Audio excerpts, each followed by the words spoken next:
week, man. See, I didn't get a chance to reflect with you earlier this week. Let's talk about it, man. Come on, real quick. Juneteenth was amazing, man.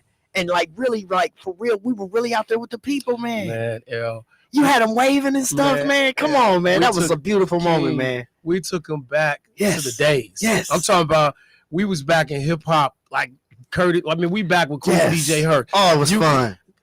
Alex is driving. Yeah. You got the ones and twos. Yeah. You got Ross in there. You know, he got the whole Jamaican blowing the whistle. I got the mic, and we going wherever we went. So everybody, and I'll let L tell y'all just as much as I told y'all. Wherever we went,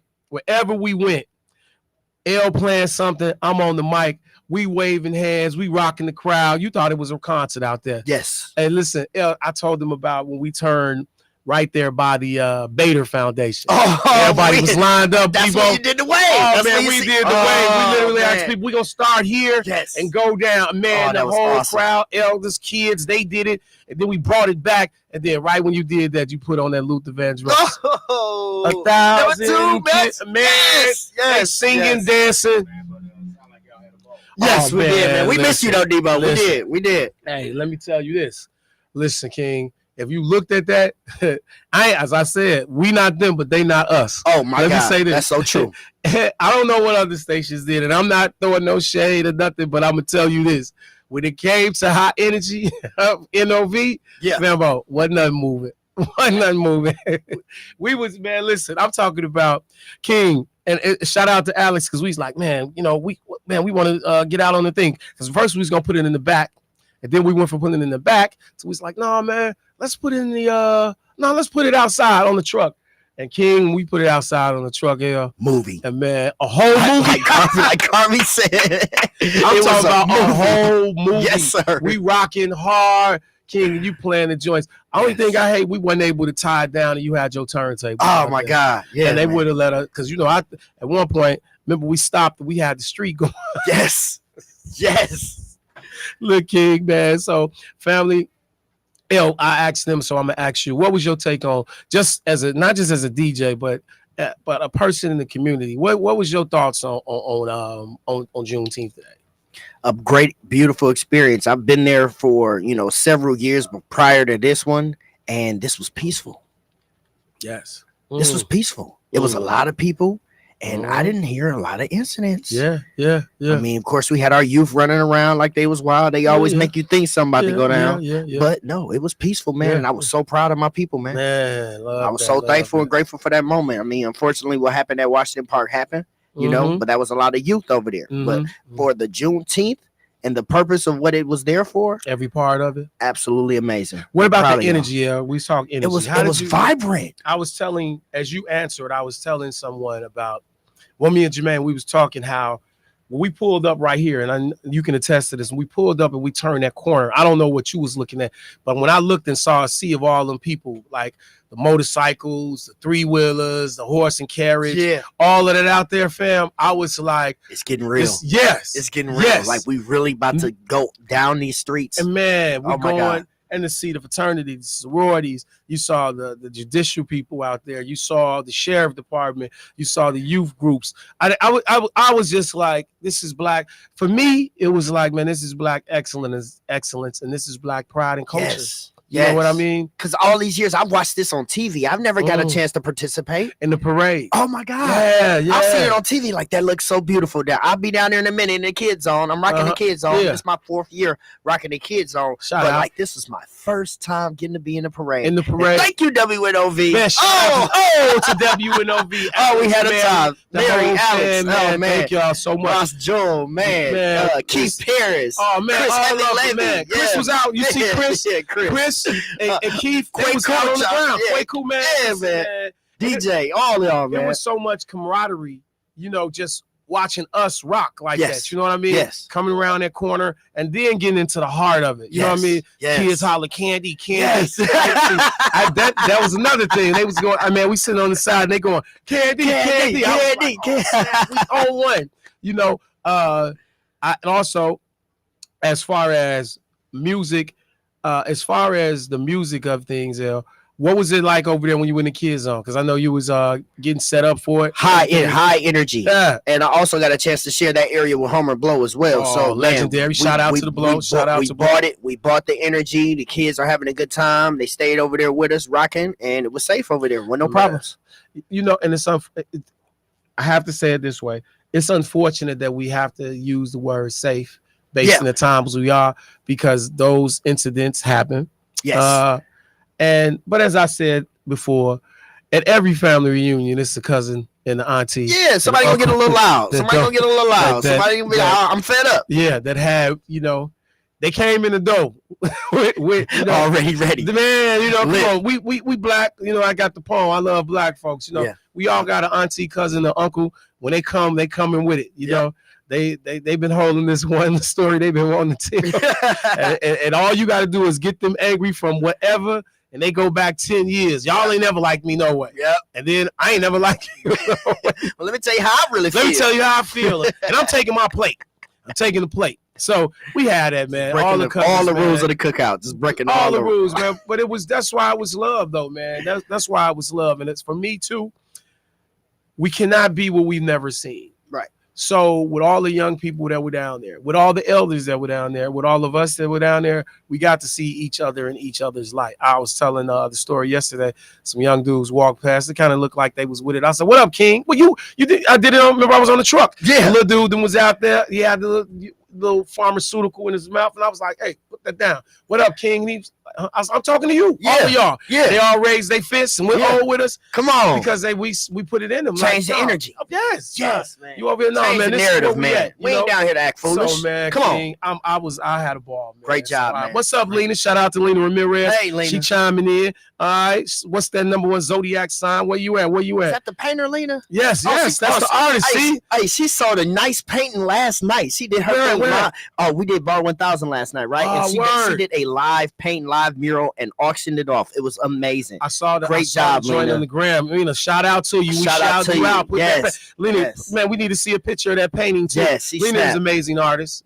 She did the live joints at PU. Yeah. She did the live joints at Soul Unplugged. So shout out to Lena. Look at you. You out here blowing up, and they telling you you're not sharing it. You're not sharing it. So shout out. All right. And what I was gonna say, I got to do this too. Rest in peace to the late great Willie Mays. Oh man, legend. I don't know how many of us know about baseball. When I was a kid, baseball was a part of what we did growing up.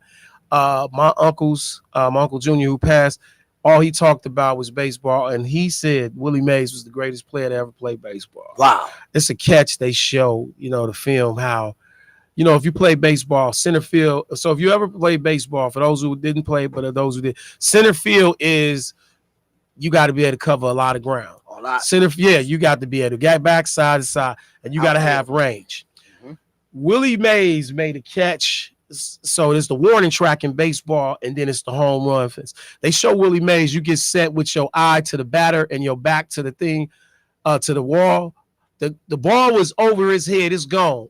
Willie Mays is the one who perfected that over the head catch. Wow. Caught it, and the guy he doubled up the guy because they couldn't believe that he had that much speed. Center fielders now they're tall, but then they were about speed, how they can get from one end to the other end that fast, just like that. So we want to give some love to Willie Mays. May rest in peace. And last week, I didn't get a chance to give some love to the late, great Jerry West, the logo from the NBA. NBA, baby.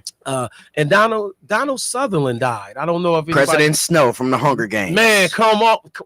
Yes. Come on, man. Yes, sir. Come on. Yes, sir. President, come on, man. Yep. Come on. Donald Sutherland is a part of the culture, part of the generation. We love us some Hunger Games. Man, Hunger Games. Yep. I got him from all of, you can grab a seat anywhere, King. I got him from the Hunger Games. I got him from, he played in a number of movies. He played in the joint where they was still in they had the little cars. They was the heist or something. It was with my man Donnie Wahlberg. I forgot the movie. Donald Sutherland, he done played in a number of movies. Man. Kiefer Sutherland, his son, he played in a number of those movies, man. So we want to shout him out, man. And as we get ready to get our day started, I just got to say this, man.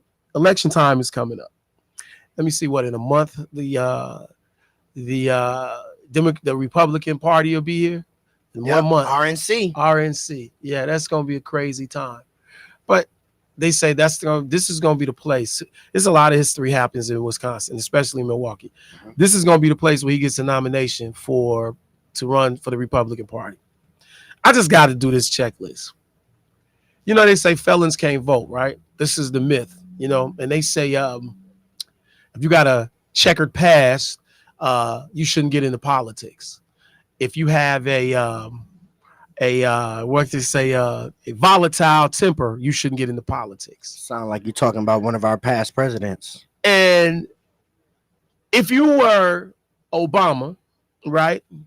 This is what they say. Obama had to go to the best school. He had to be the top of his class. He had to be married. He had to be Baptist. He had to be this. He had to with a certain law school. He had to have all this, and this, and this. And this person that they possibly gonna nominate has been charged guilty. I mean, not allegations, but like he has been found and charged guilty. Right. Right. He has helped support when the white supremacists ran into a group of people, and he said he didn't denounce them. He said it was bad people on both sides. He's made fun of people. He took an ad out in New York, of the New York 5, called them animals. They need to be murdered. They need to be castrated. He took a whole thing out. He got shady practices of his business.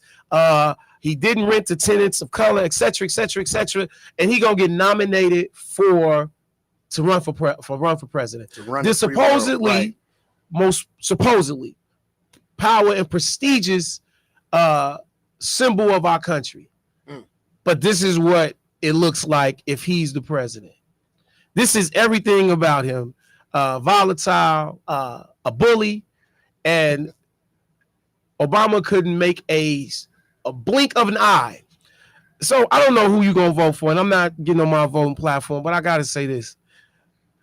We had one president get up and talk about systemic racism. He talked about how he would talk about it, deal with it, and find ways. And we got another one who clearly systemic racism doesn't exist. And it's a pastor, and this is my last comment. It's a pastor in Detroit that asked him this question about Black entrepreneurship. He didn't answer the question. He said, we got to get rid of the crime. We got to get rid of this. We got to get that. We got to get those people in those neighborhoods.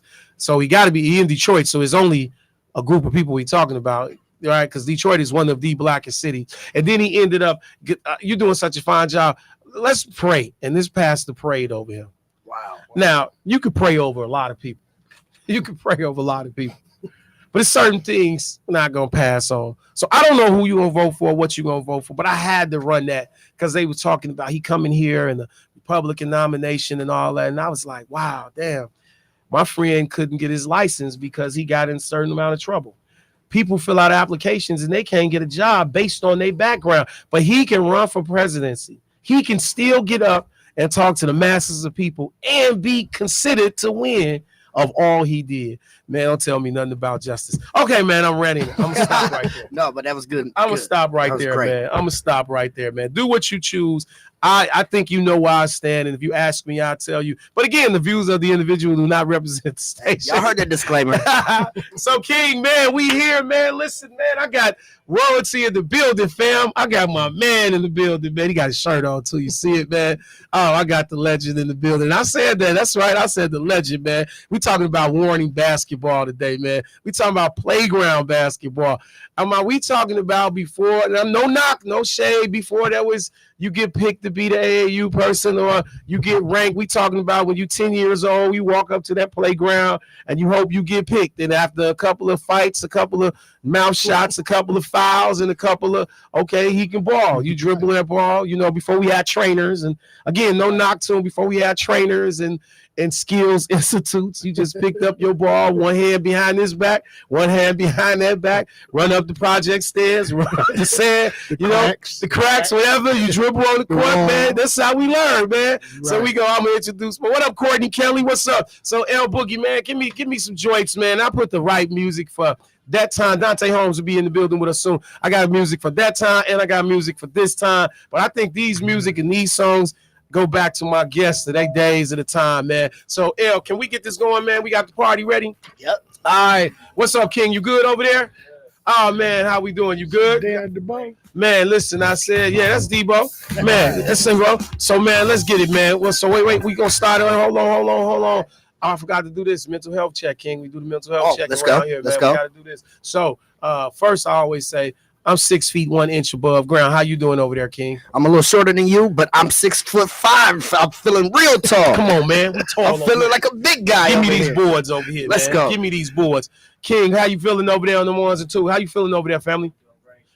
That's all I need to know. So the mental health check-in, 1 to 10, we ask you if you out there watching and you listening, you can call in and tell us about it. 1 to 10, what's your mental health check-in? So, El, we'll start with you from a 1 to 10. How you feeling mental health-wise? I'm feeling like a 9 for real. You in the 9? I'm feeling great. You walking in at a 9? Yes, sir. Oh, so we gonna be past 10 when you walk Oh, about yeah, it. I'm out Easy. here. All right. Yeah. Why 9, King? Why 9? Because first of all, I got a great rest last night. Good. And started my morning off with doing something influential with the kids this morning, working down at the MSOE campus. Come on. The great therapist Tarsha Wiggins. Come on. We did our trap therapy this morning with the yes. STEM down there. So shout out to Young Leaf and all the people down there. Seeing Steph this morning, my guy Hank, all my people down there, Khalil, all y'all, man. Good to see y'all this morning.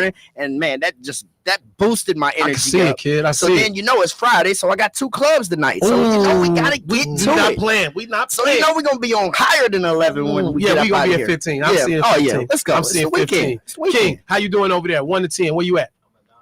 9. Why 9, family? Give him an O one time. Let's get an O. Why 9, King? Why 9? Oh, that's it. Stop right there. We done. That's it. That's all we need. I'm alive. That's it. T-Shake, the one and only. I'm going to do an introduction. But King, thank you for coming on the porch, pulling up, man. Yes, sir. Where you at? 1 to 10, King? I'm about a 10. We walked in the door. Oh, man. 10. Why 10, King? I'm a 10. I just left the house with my grandkids. They were there and they was playing with the water slide and out. It's kind of chilly out for them right now. But overall, just watching them play and them enjoying themselves put me at a high. Man, say less. Simple life. We at 10. Mr. Debo. This the Debo in the building. Got the Converse shirt on. Debo, we talking about warning basketball today. I'm sorry. It's okay. Milwaukee Blue City All-Star. Yes, okay. he is. I see you. Yes, he is. Well, it looked like the Converse. I'm sorry. It's the logo. Okay, but you know what? I don't even worry about it. Say Ain't the Blues Festival this weekend? No, it was last week. It's another Blues Festival. You got another one? He got another one coming up this weekend. Whoa. Okay. He gonna be performing. Oh, he performed in here. It's going down. It's coming up. It's coming up. It's coming. He doing he DJed. Well, that's a performance too. Yes, sir. Right, Boogie, don't play with him. Yes, sir. Yes, sir. Don't play with him. Well, King, I tell you this: if you asking me my mental health, man, I'm at like 15. Oh my God! I'll tell you why, man. 1, I woke up this morning. 2, I got great sleep. 3, everybody I love and care for called in and checked in and said they will. And more importantly, my good brother pulled up on the porch, man. We've been talking about this, so he pulled up, man. Wow. Man, we've been talking about this, so the great T-Shake is in the building. Tina Nixon, this lady named Tina Nixon. I don't know, Tina Nixon. Grandbabies will do that. She had a 10. And she say she had a 10 following you. So let's get then we go in the commercial. We go to we're gonna do a commercial after we drop the song. So okay, let's do it, man. Give me that first song. So we gotta get it. Engine number 9 on the New York Transit line. Like if my train fell off the track, pick it up, pick it up, pick it up. Hey. Let's get it, L.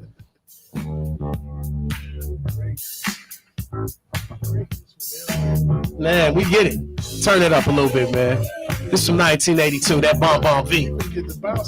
Oh, man, you ain't seen nothing, man. Oh. I used to go where he DJ just to watch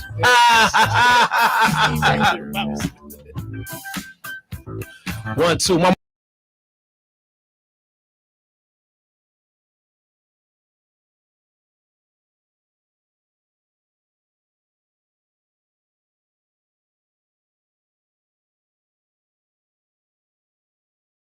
about Milwaukee. We gonna be talking about urban city all over. I got a surprise guest pulling up for you. You gonna be surprised. Take us on out of here, Elvis. Yes, sir.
106.5 FM, WNOV.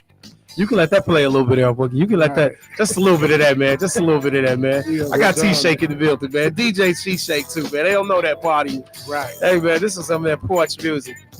Boom, boom, boom, boom, boom, boom. See, we can't play all the words. But if you know this, you know this. Slide. Slide. This is summer jam, too. If you was growing up, man, in the summer in our days, this is the Hummer for the summer right here. With the tight blue jeans. Man, come on, man. Cut off blue jeans shorts. The tank top. Converse, too. Converse. Icy cup. Ooh, come on, Shaq. Stop, man. You know you old school. Come on, man. Concert in the park, man. Love it. Let's get it, Shaq. Wish we had them times right now. Hey, man, we gonna get it, man. So, family, you sitting here. What up, L Boogie? Shake said you was gonna start dancing in a minute. Core DJ L Boogie. You can't ever go wrong, man. Courtney Kelly, what up? Tina Nixon, what's up? What's up, Lena? Anybody that's watching, chime in. Happy Friday to y'all. Let us know what you're doing on the porch today. If you were enjoying yourself, if you're having an adult beverage and all that, come on through, man. We here, but I'm right now, man. I'm partying with my man. Family, this is going to be one to remember, man. I'll get my guy to come through the building, man. You know, so we talking Warning basketball. So let me do this before I introduce my guest, and my other guest is pulling up. We grew up in that time. The 80s was a fun time to grow up. As crazy as it was, it's the most craziest, dangerous, sexiest memorabilia that ever was created, right? You know, here we are. You got sneaking in. Come on through, King. Come on through. What up, fam? Pull on up, man. Pull on up. Grab a water for him too, cuz if you can. Come on, man. Sit down. Oh, he rocking. Yeah. He can't let him forget. Listen, so I watched the documentary, man. I loved it. So let me start it here. The 80s was the craziest, funniest, fun time there was in every city, especially us being Midwest kids, right? I'm a Chicagoan born bred. Basketball is a part of our culture. That's what we do. There's now AAU. There are now basketball trainers, camps, etc. This is no knock to them. But then when we all grew up, you just walked up to the playground. You picked up a ball, and luckily you might get on the court. With the big boy court, or you might not. It takes a few shots to get on the big boy court, but you handle your skills wherever you can. I mean, we played on the garbage can back in the day on the west side. You got the crates. We couldn't get to the playground because they shoot in the playground. Cut the crate out, put it on the rim. We got a whole court going sideways. We as creative as we possibly can, but then we moved until we turned into 84, 85, 86. We in high school and you playing. Now it's a little serious. In Chicago, I had the pleasure of growing up on the west side. Our playground was Delano. Delano is down the street from Marillac. If you're on the south side, you got Eggleston, you got LeClaire courts. There are legendary courts where you played that. But like every city, your neighborhood was your court first. Where you played that was the neighborhood you was in. And I had the pleasure of watching Isaiah them as a little boy. Isaiah came from Gladys Park. Court was full of rocks. Every guard over there dribbled like Isaiah. They dribble, all got handles. You ain't gonna get the ball from them because they dribbling on them rocks. We say they had 3 hands because every guard dribbled like that. I got the pleasure of watching Isaiah Thomas as a boy carry his bags, and then later on, Mark Aguirre and Skip Dillard. Skip Dillard raised us up. Mark played on those great DePaul teams. I saw them day in, day out. I sat with them, ate with them, watched them carry their bags. Kevin Upshaw and went to my high school.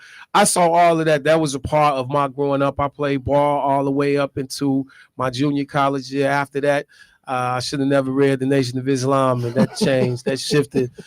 They gave me the Malcolm X book, and I was like, nah, yeah, I got real. Like, I ain't no slave, Right. I should, I wasn't going pro, but that's what it was. But with that being said, man, basketball is a brotherhood, a universal sport. And when my man Q them came down here, Skip them brother played for Western House. You knew your man Johnny Melvin. Come on in, King. Everybody.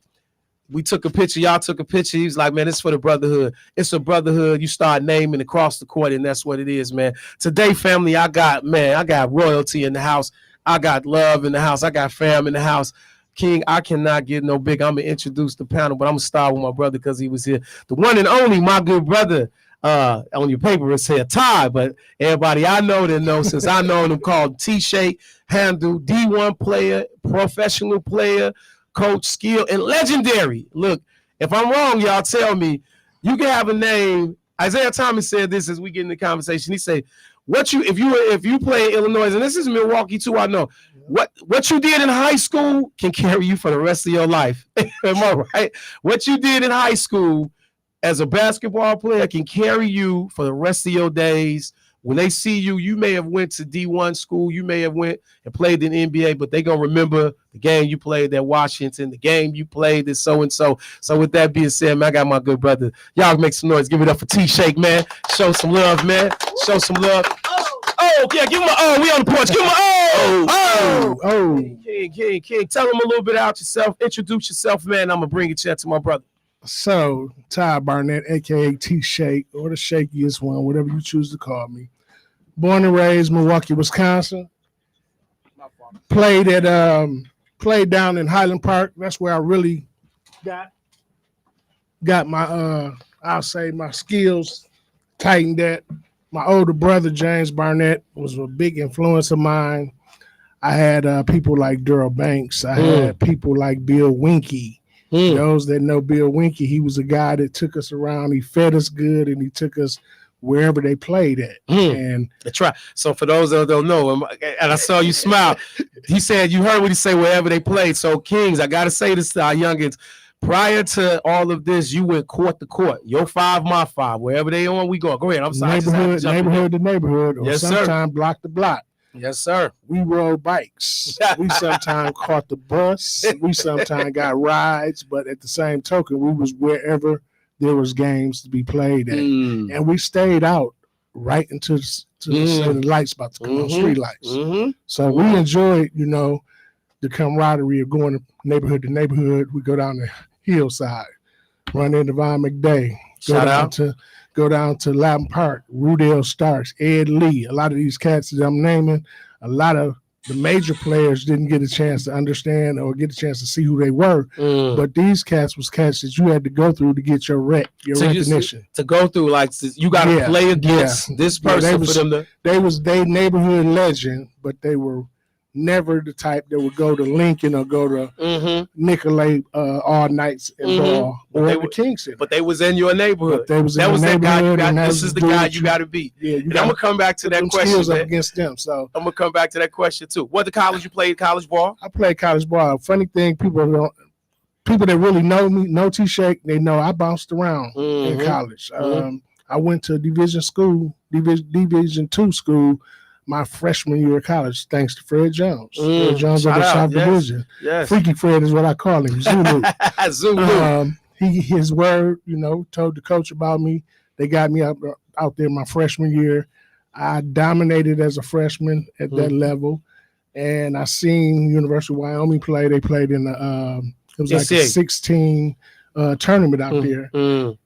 Finished Denbo for the first time. I seen Texas A&M, NC State, Hawaii, and then I think Chaminade, and then there was another team in there. But I got a chance to see them, and when I saw them, I said, "Man, I'd love to go to Wyoming." This is Wyoming. This is Wyoming in the 9th. Yeah, this is where Hank gathers. Yeah. This is different. Yeah, WNOV. I'm saying that because now when kids go to school, it's access to everything. Yeah, when we went to school.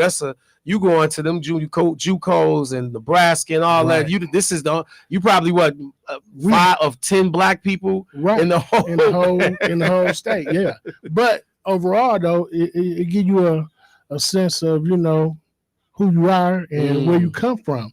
You really wanted to uphold that reputation that you were from Milwaukee when you went further away from home because they seen you on that tube, and if you had a bad game or if you did something to tarnish your reputation, then that's who you end up being the rest of your life.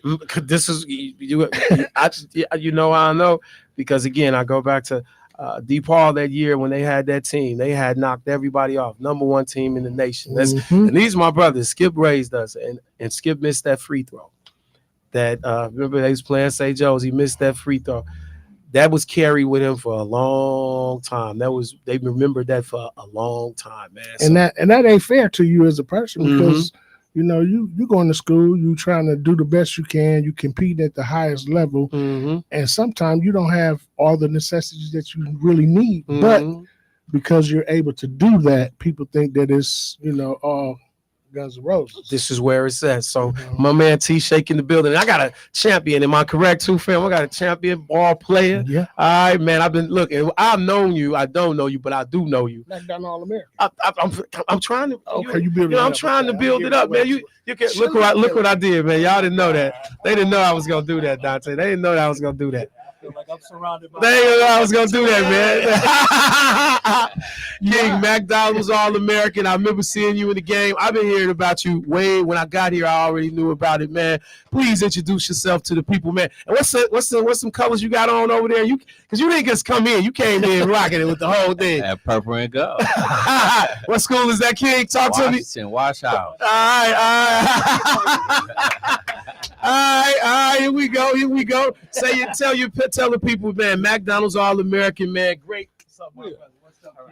What's up? We got one more. Okay. Introduce yourself, King. First of all, my name is Calvin Rayford, aka C Pearl. I was just going to say, put them AKAs in there. Come on, man. Yeah. Stop playing. Because if you don't care, I'm going to say them. I was just going to let you see if you was going to do it. Yes, sir. Born and raised? Born and raised in Milwaukee, Parkline Projects. Played for 29th Street. The house. Great mentors. Rest in peace, my mentor, Dura Banks, Will Wade, and Mark Wade. Yes, shout out to Mark, King. Born and raised, man. You traveled, you out, and you played at the Great Kansas. Am I correct? Yes. And you were over there with, am I right, Jock Vaughn, Rex, Paul Pierce. Yeah, Paul Pierce, the whole. Yeah. Yes, King. Black boy from Milwaukee makes it over to Kansas. What's that feeling like, King? That was a good feeling. Just to get out the city and see something different, so that was good for me. Born and you played in Warning also. Definitely. Right? And what was the team? 29th, the 29th, house. the house. Yes. Is that it? Yes. All right. Listen, fam. McDonald's All-American, right? You and that team, who all played with your year? I remember because you came out what year? 91. I'm 87. You came out with my little man, Arthur Agee. That's my little man. That's my little brother. Yep. Hoop Dreams. Yeah, That's my little brother, right? Yes. Will Gates. Yes. So who was all in that class with you? Who played that game? I'm trying to remember. The Fab Five. Jalen Rose, Chris Webber, Juwan Howard, Glenn, Big Dog, Glenn Robinson, Travis Best, James Forrest, Corey Alexander, Junior Burrows. And I saw it. So before I go to our next guys, I'm gonna let the panel introduce itself. I saw you on a documentary talking about the importance of them knowing what Milwaukee basketball represents. Because a lot of time, I can say this, in Chicago, when you look at the Midwest, they go straight to Chicago. Because that's where it's Chicago. Then they might swing to Detroit or Indiana, one of the two, right? And sometimes it's not looked at in Milwaukee, right? I heard you say that, talk about putting Milwaukee on the map when you went over to Kansas. Well, basically, while I was in Milwaukee, I think I was a freshman or sophomore going to these big camps. Never been to these big camps. BC in Indiana, they had all the big guys. BC, Jamie Brandon from King, Big Simeon, all these big Hamilton, Thomas Hamilton. Big Tommy, my boy Trey Webb went to Thornton. Tom Klein Smith. So all of them was there. Yeah, no Tom. I know Tom. Your boys Tom, they younger than me, but we all balled in the area. And my other boy, rest in peace, Howard Nathan, Pierre Emmanuel. Ball. Yes, killer. Strong basketball in Peoria, yes. So just to compete against all those players, that was a big thing for me. And when I left, that was the start of my name and, put Milwaukee on the map. And listen, you know how you know? Because Jamie was friends with my guy Q that you met, right? Crazy story. Talked about, man, it's a little cat from Milwaukee, Cal, whatever you are, they did. It's like, man, the little short guy, he played for this, They was talking about you. So see, and that was then. So we were supposed to meet somewhere along the line because I remember them having that conversation when you started naming them. We was born, and those was dogs he talking about, right, Nate? Oh, yes, sir, man. Yes, they were dogs, man. But you held your own, and he spoke on it. I remember him speaking on it, man. So, mad love to you, King. Stay with us. And then over here, Juan, if you give him the mic real quick, pass the mic to him. And right here, do we have a call, King? Do we have a call? We got a caller? Okay. But stay with us, King, because I call in, right? In the building, my good brother, man, over there running Rebel safe and sound now. Part of the documentary, right? Made sure the documentary came and a ball player itself. So when I saw the flyer go up, I was like, fam, you got to come on the porch and talk about it, man. So introduce yourself, man, and tell them who you are, what you did, and everything. How you guys doing? I'm Dante Holmes. I'm not who? Who are you? Right, that part. He Dante Holmes. Yes, what you call him, Will? He trying to be modest over here. Hey, I was gonna do it like Rick James. I'm Dante Holmes, y'all know the rest. Stop being modest, man. Come on, man. I will say this, Kwa. I did go back at the Rebels now. Okay, so back over there. Okay. Even while I was gone for a short stint, it was always left on me to make sure that Warning continued. When we took over Warning as an organization, Rebels as an organization, it's about 10 years now. Will Wade, I'm sure you'll introduce next, he was really in control about making sure that it stayed going. So with the backing of the city and running Rebels as an organization, we've been able to keep it going, and we'll talk more. But this year we celebrate 50 years. Come on, man. Can we get that 50? And what school did you go to, King? Oh, of course. I mean, I'm sitting next to my guy right here. We're both graduates of Washington High School. He's a little older than me, but I it's in the hooped a little bit when they was about to go out. Leaving out, we was coming in. Okay, so, and what year you graduated, Dante? 94. Okay, so who was there with you? DeAndre Harris, Omar McMillan, Brian Avery, B. Avery. Shout out to B. Avery. Yes, sir. Yes. Stan Burdine. There's a lot of us. And B. Avery been doing well. He pulling it all together. Absolutely. I talked to B. Avery a lot. So actually, I've been talking with him, trying to get him to write his book, to tell his story. It's important to do that, man. Yes, man. Yes. Let's shout out B. Avery, man. Make sure we know about it, man. That's again the brotherhood, man. And I'm gonna ask about one, but now listen. So T-Shake, I know you had a surprise for me, but I had to have a surprise, man. I made it. We've been popping, we've been talking right back and forth. Hey, this is my man. Hey, and I said, hey man, first I called me, and this is me and this man used to get a burger, go watch the game, baseball. So we bumped into each other at DB Wedding. Shout out to DB, another alumni. Say, man, Kwa, man, we can get a burger, man, watch the game. You send me a picture. I said, man, we gonna do it. I said, wait a minute. Let me just try this. I said, remember, I'm gonna try to see if Will gonna come through. Called him, he called back. I hit him. I say, Will, man, what you doing? Man, what's up? I said, man, we gonna be talking about Warning, man. You should call in. He was like, where you stationed at? I said, we on 20th Cap. He's like, I'm gonna pull up. Hey man, my brother's in the building, man. Y'all give it up for Will DeWayne, man. King, listen, pull that mic over a little bit. Man. Look, brother, man, listen, I'm gonna let you introduce yourself, man. But let me say this too, King. I've always, man, where we go back. We're a lot closer than people know. Man, and we have to tell people. We have to tell people. We've been in support of each other, and people don't really know that because they don't hang around each other. Yes. King, when you was over at King Elementary. Oh, yeah. I'm coming through the door, knocking on doors, we conversating. Oh, yeah. Right? Your first run in office, right? Yeah. Man, the whole nine, how we was building. You would drop something to us, Kwa, Moo, look at this. Or, hey, call Moo and Kwa. Yeah. Always been there. But, King, I want to say this, man. Your story is amazing, where you come from and what you've done. And I watched the documentary. I know how, not just with that, but other things you've been involved in. Oh, yeah. Of making sure we have a voice, yes, platform, resources. Yes. Resources. I mean, serious, man, all of that. The resources business is the key. The conversation that people are having. I'm saying this to you, whether they have their opinion. You was having conversations about business economics way before it became popular. It's popular now. It's easy to talk about it now. So which I want to go into your involvement. I watched the documentary, man, and you said how you told the mayor and them at that time, hey, look, you can give a lot of money here, but we need this for that, man. Introduce yourself, born bred Milwaukeean, man. Y'all gave some noise, man, for our brother, man. We're waiting in the building. Give him a hold one time, man. Hey, and I'm looking around this table, man. I got so much love at this table, man. I done had the pleasure of working with all y'all. Man, that's I mean, El Boogie, he was like elementary school. He's elementary school over at John Muir. Yes, sir. Yeah, I love his family, his dad. Tell everybody I said, hey. Yeah, everybody, man, I've been working with y'all, but me and my cousin Mark, shout out to Mark. Shout out to Mark. we long time ago decide, you know what, we're going to invest in this community. Commander Michael McGee Sr. gave us an avenue, which was Warning, and we got together with Daryl Banks, and really the rest is history. I don't want to come off as vain or bragging, but it's over 100 young men from the house, 29th Street, that went to college on scholarship. Come on, man. That's love. On scholarship. That's love. What's this house thing, man? I like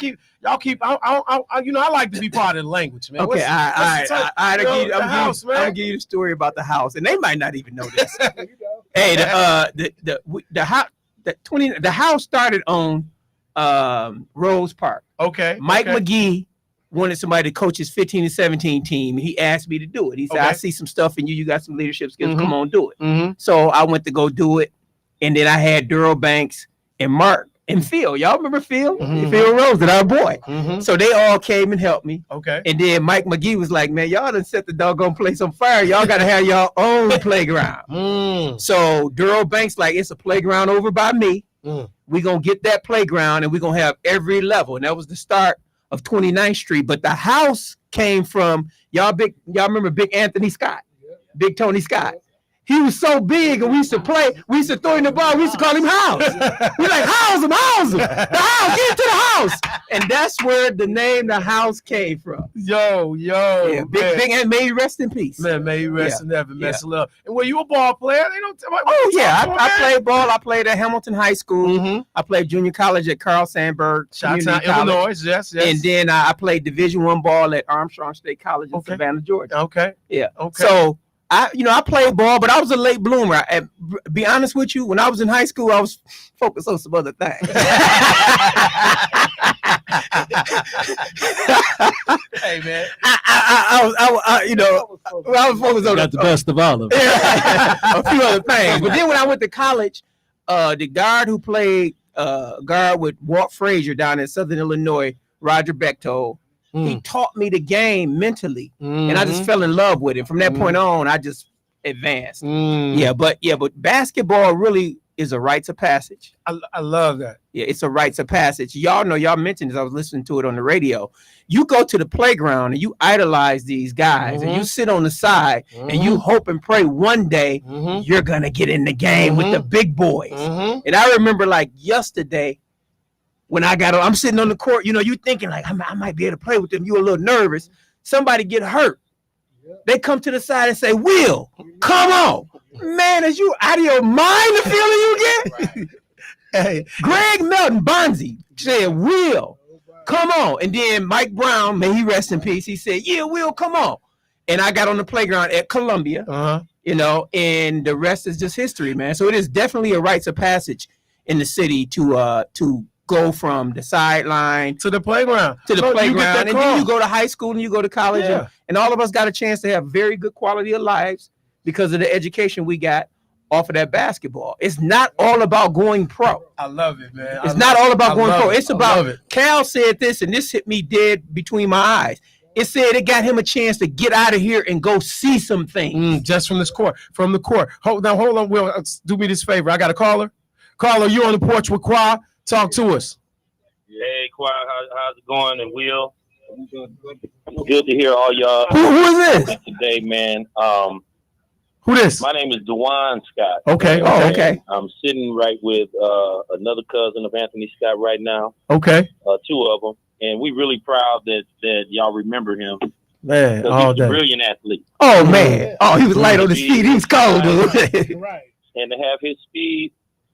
And like you, Will, I had other things on my mind. One of them was baseball, but the other thing that you had on your mind in high school, I did as well. So, we gotta survive. Like I said, I went to Washington High School. I graduated in '85 when we won the first state championship. Okay.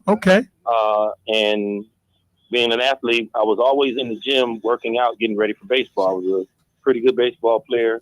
Played in Beckham Stapleton in the summertime when y'all was playing Warning. But I always loved basketball and was introduced to the game of basketball around the same time. I think Brian Gardner was maybe 9 years old, and he was on the 7th grade basketball team. And he and I were backup guards for a little while, for about a week. And then shortly after that, the rest is pretty much history with him. And I'm just really proud to be a Perg Golder. People like Calvin and Brian and Mark Mitchell. Shout out. Yes, sir. Yes, sir. Oh, yeah. So the Purple and Gold will continue, I think, for a long time. The 40-year history of winning the city championship with Coach Clyde Rusk. And I don't know if you guys are familiar with the book that he wrote about Brian in the 85 season about the historic point guard. So if there's a documentary that I need to see, I would love to see it. And just give shouts out to the people who came before us, because Larry Hamilton was a local celebrity when I was in middle school. My grandmother worked at Washington High School for 30 years. So, like, if you cut me, I might bleed purple and gold. Hey, say less, King. All y'all know me when y'all see me, but, like I said, I was a playground guy, so I don't have any accolades as a basketball player, but there were a lot of guys who went to Washington who, probably could have made other teams, but we were just so loyal that we were willing to root guys like Calvin and Brian and Mark Mitchell on. And then when we would get to the playground or down to UWM, we would destroy all the other starting point guards from other schools. Here you go, man. Well, look, King, listen, stay with us. We got the documentary. We're going to be talking, man, God rest the people, bless the dead, man. Stay with us, family. We're going to be building. We're going to talk about the documentary and the history warning and the big event that's coming up. All right, King? Because we got another caller. No doubt. Who's the caller we got on the line, man? Who the caller we got on the line? Caller, you on the porch with Kwa and the warning people. I guess I say the house. It look like he say 2-9. Who we talking to today? Kwa, what's happening, man? What's happening? This is Stacey Evans, man, from the Madhouse, Milwaukee Madhouse. You know what I'm saying? What's happening? House, man. We go back playing Warning and all those days, man. I'm talking about some good hooping, man. Yes, sir. That was the center stage of hooping back then, man. I look up to them guys, man. They made me better. Man, what team did you play for in Warning, King? Burger, man. Victor Burger, man. Victor Burger. Victor Burger. Y'all got the reunion coming up, right? All the fellas, Keith Finch. Yes. Carlos Hubbard. Yeah. We put it down, man. Man, and y'all got, go ahead, Keith. What you gonna say to him, Shake? Eastern right, my man, Eastern right, post office, shout out to Eastern. Y'all got the big reunion coming up, am I right? I'm not sure. I haven't heard anything about that. I hope so. Yeah, Victor Burger. Oh, yeah. Eastern Right doing it every Victor year. Burger, Eastern Right doing it, man. Well, King, we glad you. The park. Yeah. That's man, stay with us, man. We gonna be talking. Let me do this thing, so if you don't mind. Give me a memorable moment for you over at. Give me a moment that you were from the days of Warning in your time. Well, going against 29 and Lincoln. Those were the days, man. Going against them, because they were like the LA Showtime, man. Will this y'all? 29 and Lincoln. So we said, man, we got to go at these dudes, man. You know what I'm saying? They was riding around on their mopeds, they're pretty and everything. You know, it's all good, but they brought out the best in everybody. Yeah, they were real Hollywood. All of it. Hold on, man. Wait. All of it. Wait. Don't go. Hey, Dante, hold on. So you went with them. I played with Green Bay, man.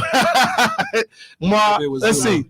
So who was two? So all y'all play. The two of y'all play with 2-9. Yeah. Oh, so all right, King. Well, thanks, man. Stay with us, man. I got a question for you, man. Go ahead. Direct question for you. You named all those Chicago Hoopers, man. Let me tell you something. My best buddy, my homeboy.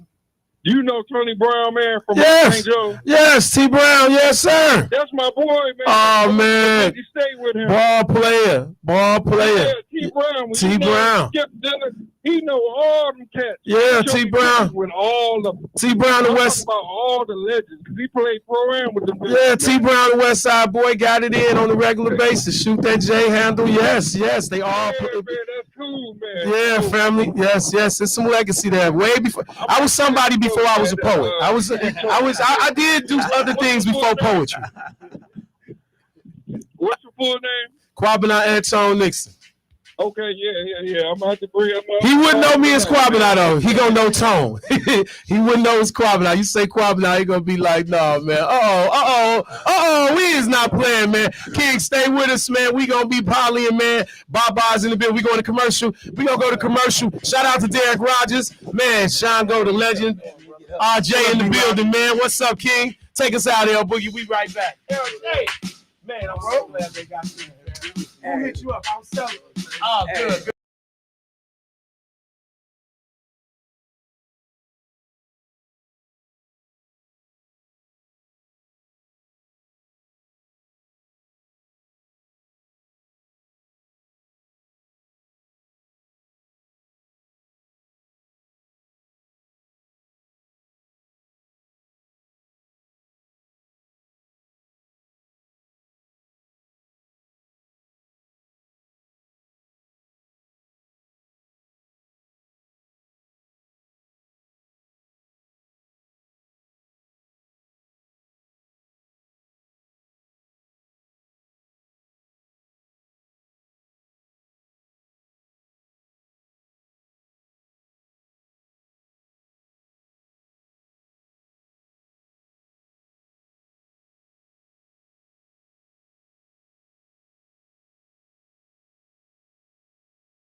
To On the Porch with Kwa on 860 AM and 106.5 FM WNOV.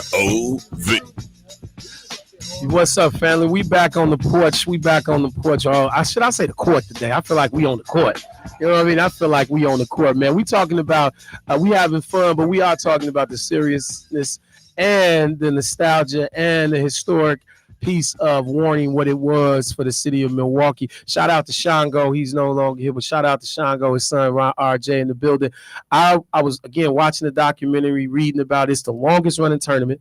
I mean, it's the longest running playground tournament other than, as they say, Rutgers and the joint. No, it's some in Boston. In Boston, okay. One in Boston and one in New York. All right. Because the guy from Boston, when I was out in Boston, he's a good friend of mine, and I didn't know it. He told me.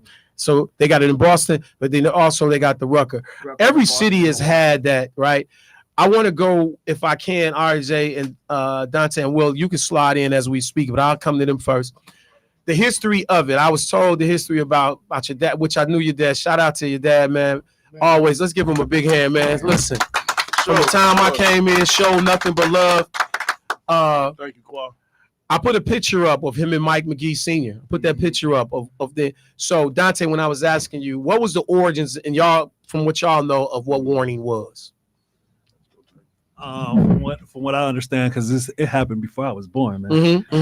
But it was really a gang diversion program. It was really developed. Mike McGee Jr., Mike McGee Sr., and Shango and a couple others really developed Warning to keep youth safe in the summertime. You know, even today we say between 4 o'clock and 7 o'clock, we know where about 1,800 youth is every day. You know, so.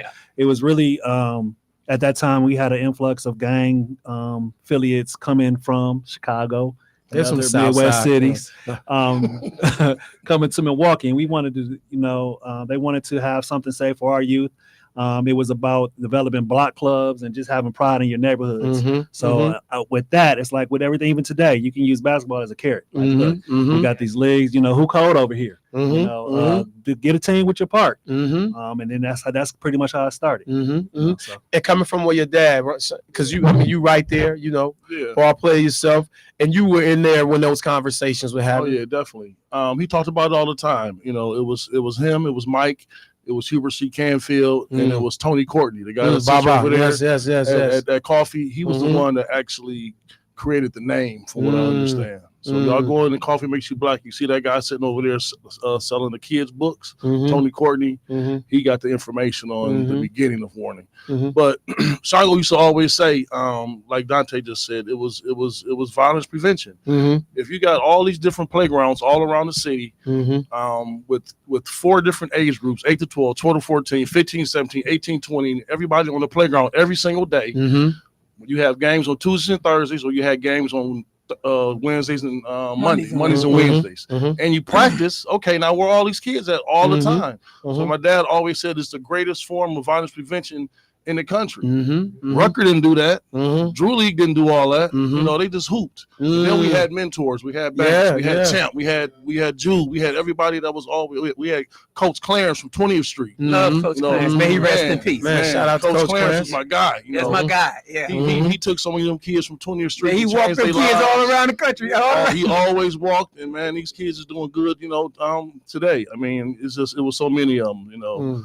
You know, I played for Columbia Park Zulu, and you know, I went to Washington High School too. And some of my boys is here. T-Shake and Cal, man. and man, basketball saved our lives. It really did. It did. And you know, just for those guys to be such inspiring people back then to even create this league and to keep it going when money was tight, and you had older people coming in buying shoes and paying for the t-shirts, you know. So it was really community involved. No, it wasn't just like these kids playing. You got like you said, you had mentors. I know Baba Courtney, one of my mentors, but now you got businesses and people in the neighborhood. You had everybody chipping in for Warning. I mean, even the people who kept the score. Those are kids. Those are the director's kids that was doing it. So everybody is involved. It's not. So you can add that it's a work program too. Oh, most because the referees and the scorekeepers and things like that, they were being employed and they were receiving checks. And just think how many playgrounds were involved. So what was about the number? That was what I was asking you. What was the number of playgrounds? Because you're talking just the north side of Milwaukee, basically. So you. Right now we got 13 teams, but there's a lot of original teams that's not represented in the league today. but we're doing 13 teams. But I'm sure it could be close to 20. So. In the early origins of it. In the early, it might have been 20 playgrounds. Involved in it. Yeah. And it took place when? From what time? This the entire summer? Yeah. So as soon as you out of school in the summer. So can and I will, and all of you guys can jump in as you, Shango. Shout out to Shango. I would hear those stories, man. But now, Will, here's why I want you to respond, because you told me how you guys got involved, you and Mark. But Ron says something that I thought that's missing. High school basketball in your neighborhood was connected. If we lived in, like, okay, I go back to where I come from. I'm a West Side boy. I lived on November in Springfield. We went to two schools, Westinghouse or Marshall. A few went to Manly, but we were Westinghouse Marshall kids, right? 5 of us, like, man, we all going to Marshall. We gonna play for Marshall. We all going to so and so. That kept a pride in your neighborhood, and that kept a pride in your school. What was that like, King, when during that time when y'all was gathering these kids? How important was it to instill that pride with those groups, like when you and Mark them pulling that? Even when you saying we cracking a joke about the 2-9, but all of you can chime in. What was that? I start with you though. What was that pride like, man, going and getting these cats from these neighborhoods? Because you're a little older than most of them, right? Yeah, I'm older. I coached. I didn't play with him. I coached. Mark was at I wasn't that much older. But okay, if you tell us, no. Mark was at DB wedding, and he was like, he got emotional. Like, man, I knew them since they was boys, right? He's like, man, I saw them. I coached them. What was that like, King? That pride y'all speak on? You know, Cal and T-Shake can attest to this. Me, Mark, and Durrell was kind of no nonsense in some ways. We was fun. But it was respect. It was integrity. You know, y'all had to represent 29th Street in the correct fashion. We couldn't hear that somebody from 29th Street was involved in some mess. So you was more. It wasn't just. So it's past just we coaching you. No, it was rites of passage, but it was also mentoring. And it's nothing for us to just on the off day all be out in Mark's backyard just chilling and barbecuing and drinking soda. You know, we did this all the time. Tahitian treats. Come on, T-Shake, not Tahitian treats. Hey, but I'm just saying it was more of a mentoring, and a lot of the guys, the relationships went on and on and on. And Mark and I still, I mean, you take Mike Wilkes. Mike Wilkes is assistant coach for the Oklahoma City championship, right? Ring. He got a ring, right? Yeah. He won a championship with San Antonio. But Mike Wilkes drove Mark Carr to prom. Mike Wilkes used to go get us juices in between practice. But this was the rites of passage. This is when you get to your older team, and Cal and them came through the program. Our older team used to go on Tuesdays and Thursdays to the younger team's game because they knew that them little kids admired them. So they would show up at the game. They're like, man, Cal at the game. I got to be tight. So we instilled that representation, and everybody bought in. I can't say nobody did not buy in. Everybody bought in. I'm going to mention something that was crazy. They gonna trip off this. You got a lot of egos. We had some bad dudes, man. A lot of egos, right? And every now and then, you know, a fight, you know, people have a different agreement. But you know what we would do? What's that? We would make a bull ring. All right. And we said, do y'all get in the bull ring? And we was like, housing. And then what, am I lying? Yeah. And then if Cal and T-Shake, and once T-Shake housing, you housed, let's go back to play. Y'all remember we used to do that all the time. Because I got a story, somebody said, that's what the EPMD we playing, I'm housing, come on. Is that what that is? So I got this from somebody who's like, Kwa, when you get on there, ask Callum about housing. Man, that's what. Hey. Chris Wade. Go ahead. Wade was one of the main ones. He was one of the main ones that, you know, always was like, I'm gonna house you if you don't do such and such. If you don't run the tennis court, you getting housed. So you had to do what you had to do, right? If you wanted to, you know what I'm saying, still if you want to be a part of it. Go ahead. Cal, a lot of discipline, like Will was saying, we took it serious. You know, that's why we was really good. Not just from the coaches, from the players too. We all came together and said, we trying to be the best in the city. We trying to be the most talked about. So we was late to practice. If we was late, it wasn't like we just looked at each other. We just know we had to hit that tennis court. You got to run. You know, it was rules and regulations to this. And this is pride. Am I right? So you're playing, Bacal. So let me do this. You and T-Shake, y'all playing at a high level in high school.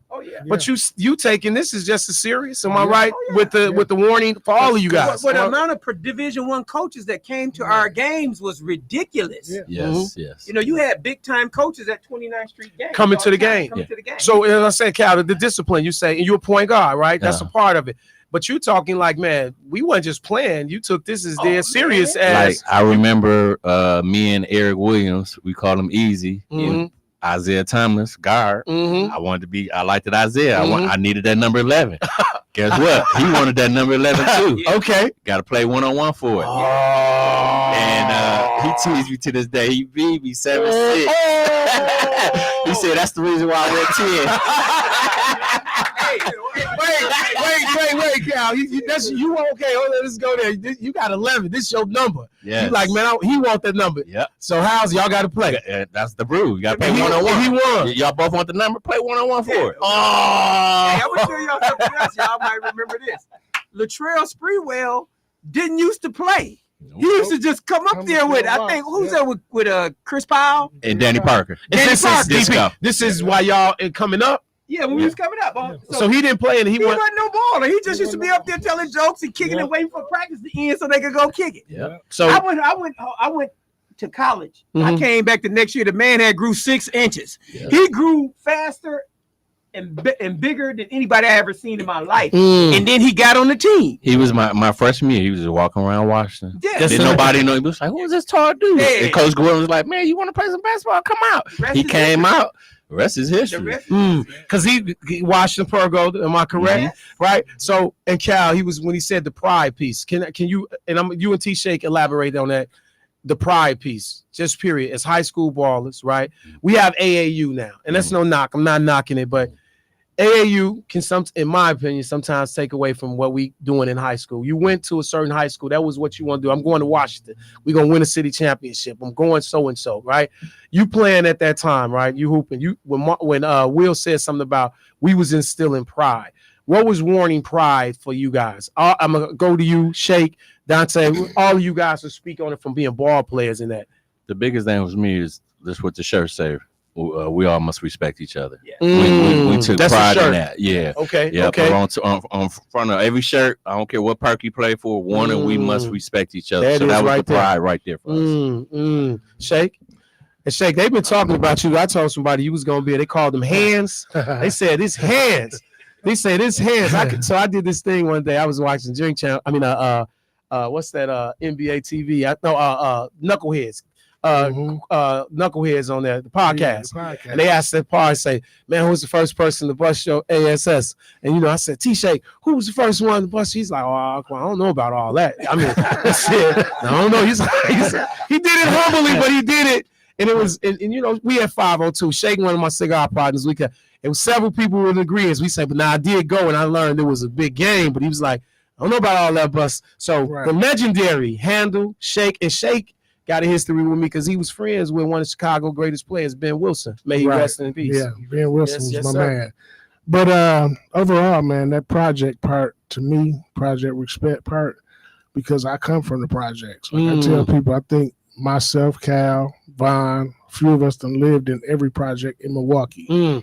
So to come from that and then to be able to, travel the world off of basketball and get a free education, it meant the world to me, man. My thing is I never wanted to let nobody down. Nobody that I was friends with, nobody that I was family, or nobody that I even encountered with on the basketball court. I always wanted to make sure my overall, the way I looked was polished all the time. I had ups and downs at the same time, but at the same time, it made me a better person. And that's again, I'm gonna go back to Sean, Ron, and Dante. I'll say to you, Ron, that's the pride that you say in your pops instilled, the respect across the piece. It was so prideful because like you said, Warning was different in high school. Different. You didn't have to be eligible, right? Yeah, you didn't have to be eligible. Everybody played. It wasn't politics to it. No, it wasn't. This dude is a singer, so he gonna automatically play, or I'm tall, so they gonna automatically put me in the post. Yeah. We saw big guards. We saw Dre Broughton. We saw T-Shake. You know what I'm saying? Yeah. Jermaine had a handle. So I always wanted to do that. Yeah, right. That's what I wanted you got to go down to the post. Quan Haddix was 6'5" point guard. So, in high school, they wouldn't let him do that. No. But on Jackie Robinson, you can do that. So you saying you got to earn all the stripes. So all that about this is this Cal from so and so. This is Shake. This what's her name from BG from so and so. Cal and BG was different. They ain't gonna do this stuff. I'm not saying that. Hey, shout out real quick. Cyrus Caldwell ask Shake about that shirt he has on. Shake is a legend. Shake a legend. That's how you came through, man. Hey, and I tell him this all the time. Thank you, man. And like I tell everybody that played Warning that really, did it at a high level should get their own shirt and walk around and wear it. You get what I'm saying? Let people know I got history in me. Because you know what too, and all of you, Will, you could chime in at this point too. I hear I've sat with Shake and we poly. I hear people that didn't even play in Warning talk how high they talk so high about how it was, and that's where everybody was for the summer. Because that is an amazing fact that we need to have. Because in the 90s, and I'm gonna move as we move into the later part of the 90s, the 80s, the late part of the 90s. But the fact that you said we got 1,400 kids locked in right here, and Will, so you taking it's bigger than basketball, because you're saying you got coaches coming over there, but not only that, you developing relationships to mentor. Talk to me, man. Let me just say this for the Running Rebels. Everybody know the Running Rebels. They're Running Rebels. Everybody know about the Running Rebels. Man, yes. But the Running Rebels started at Todd Lot as a warning team. Really? They started as a warning team at Todd Lot, and we used to hate to go up there because the mosquitoes used to eat you alive at Todd Lot. So we was like, we not coming up to Todd Lot. That's out. But and Running Rebels is probably one of our most premier pristine youth organizations in Milwaukee right now. Sir. And it started out with Dale and Victor over at Todd Lot. So I just want to get that shout out. The other thing too, some of the ancillary things that came out of Warning. I did a event for 13 years called the Fresh Coast Classic. Yes, sir. Shout out. I remember the Fresh Coast Classic. Yes. It was an opportunity to showcase some of our high school players. And I look in the NBA, it's like 8-9 people in the NBA who actually played in the Fresh Coast Classic. And then we talk about Latrell Sprewell. Latrell Sprewell is a Warning alumnus. And you see how high he went up in the NBA. So it ain't just the summer league, it's the springboard for building your confidence. And then going in another neighborhood, because you used to have to go to the neighborhood. So we used to all have to go together. Break that down to me, because this is, I'm gonna ask you too, all of y'all, because this the 80s now, it's happening. So those that don't know, this is the 80s, this is the pre-crack and now crack, and the influx of all that is coming in. So 2-7s, y'all local 2-7 in Chicago. What's the other people that Brothers of the Struggle, the BOS. Chicago BOS came in at towards Chicago Cats. They came from Chicago. But it's just so, as Cal said in the documentary, this is happening all around. Wherever we are, you plan. I take my 5 T-Shake in the beginning said we traveling, right? Yeah. That was the days you was. Hey, we packing up. We finna go play old boy them over here, so and so. But you also dealing with this. Am I right? When dude them come over here, you score some more buckets. I don't see how y'all gonna get up out of here. Yeah. Because you in the playground. Let's talk for it. We in the playground. But that's where the respect part came in, because it was a lot of older guys who were street guys who kind of quasi-regulated in that time frame. Yeah, they was like, man, we ain't having this, Tank, Milton Freeman, them, Earl Jackson, them, some of the West Side guys. They was like, look. Natatorium over there with Keith Stewart, older brother, D Vegas. Shout out to Keith Stewart, my man. And D Vegas. D Vegas, my boy. So, and Raleigh, House alumni. All right, Cal Stewart. But I'm just saying, it was like a fraternity. And when you went to the other playground, it was crazy, because some of the playgrounds, Dante, you played at Green Bay? Yes. When you went to Green Bay, and Green Bay warming up, one of the slickest things in the world was watching that Warning team come across that bridge. Here they come. Dante, am I lying? Over here, Dante, over there. Oh, here they come. Y'all coming across the bridge. Where y'all going to play at? Green Bay. But guess what? Not just the team, the neighborhood. So we ain't just playing team to team. You bring in the neighborhood coming with you. The neighborhood coming with you, man. Wasn't it deep like that? We had them sitting on the fences, watching them on the fences.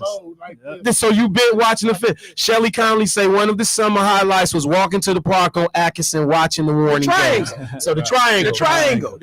Everybody had their own little legendary thing. The triangle. Right. My man Pokey, shout out to Pokey. Big Poke. Oh yeah. So I'm gonna say a name for y'all, and I'm gonna say a name, Bailu. Oh man, that's legendary. Legendary. After Sean. I don't know. Mm-hmm. Wow. Lightning quick. Mm. Man. Mm. Oh, Mm. Good competition. Yeah, Battles. Come on, tough defense. Battles. Never back down. Never back down. What's the day after? What's the night like after? Because we all competitive.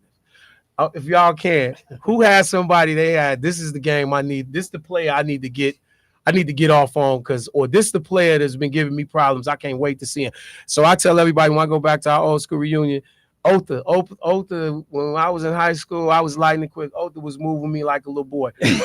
But that when I went to school, my freshman year of college, I'm in the weight room. Yes. It was so serious. They did a fifth man. Otha was like, I got you, Tom. I was like, no, I'm good. Yeah. It's like, no, I couldn't. My whole summer was like, forget the guy I was playing. I wanted to play Otha.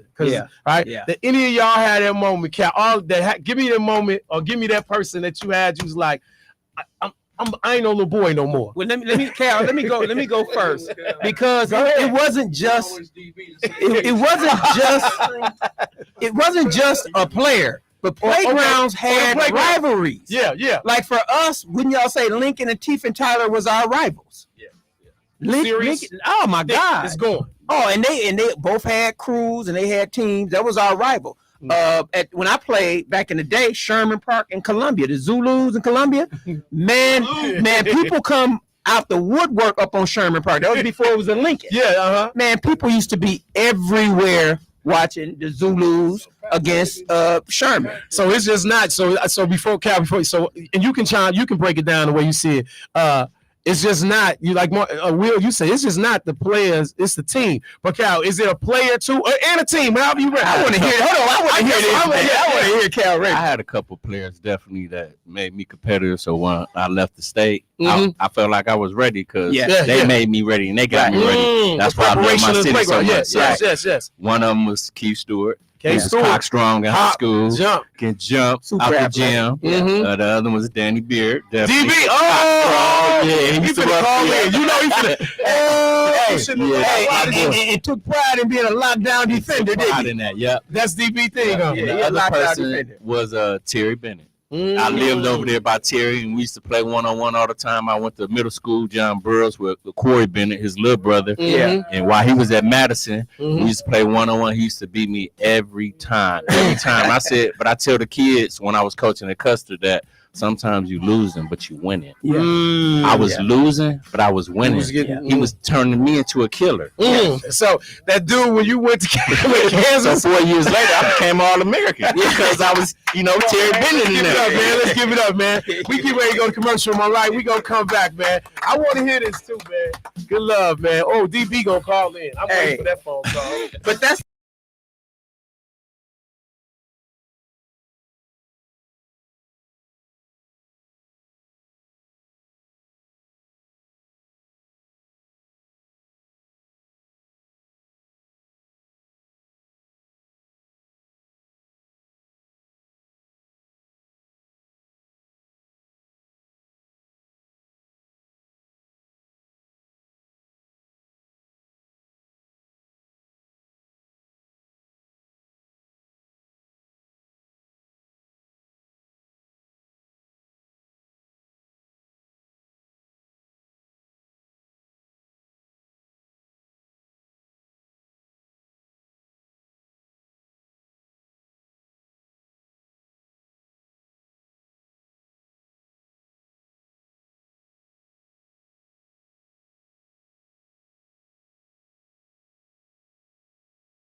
so I got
106.5 Milwaukee. Are you a dynamic individual with a passion for sales? Do you thrive in a fast-paced environment where every sale counts? Then listen up. WNOV is seeking one exceptional individual to join our outstanding sales team. If you have a proven sales background and a drive to succeed, we want to.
Now, back to On the Porch with Kwa on 860 AM and 106.5 FM, WNOV. Man, Cal, Dimitri Beacon say, loving the conversation, man. Conversation, fellas. Warning was everything. House alum, man. And man, and Beak was one of the first people I met. Him and shout out to Johnny Parker. I know him as Qua. JP may rest in heaven. Me, I met JP and Beak showed me around the city. So shout out, we was over working at the YMCA. He locked me in and we was going from there. Dante, man, who was that person, man? Who was that person? Like Cal said, who was that person that was you was like, man, I can't wait, or they was giving it to you, you had to get it back? Hey, I'm gonna be honest with you. You know, I'm a little younger than these guys, so I grew up admiring and watching them. But for me, it was Jermaine Osley. Man, Tree decorated. Tree is super decorated, man, throughout the country. It was basketball, JUCO, number one JUCO player, Memphis and D1. Go ahead. Yeah. So I seen Jermaine just going up and down, dunking on everybody. I was like, man, he ain't dunking on me. It was at Stark Park, I remember, and we was just going at it. But man, he definitely a different type of talent. But you know, I was always loved going against Tree and Jermaine. So that was it for me. That's right, Wilbur Roundtree. Right, Ron, who was it, King? Who was it? I hate to say it because these 2'9" dudes is here. Man, what is it? Y'all still? Them was the toughest games. It was the whole team. It was Ewell. It was Freddie. It was Brian Carter. It was, you know, they had Otto Bryan. They had everybody. So whenever we played 2'9", we was up for them games. And I went to high school with all of them. So it was, you know. So it's all. This is it's ongoing. I played Warning from 8 years old to 20. I only beat 29 one time. Wow.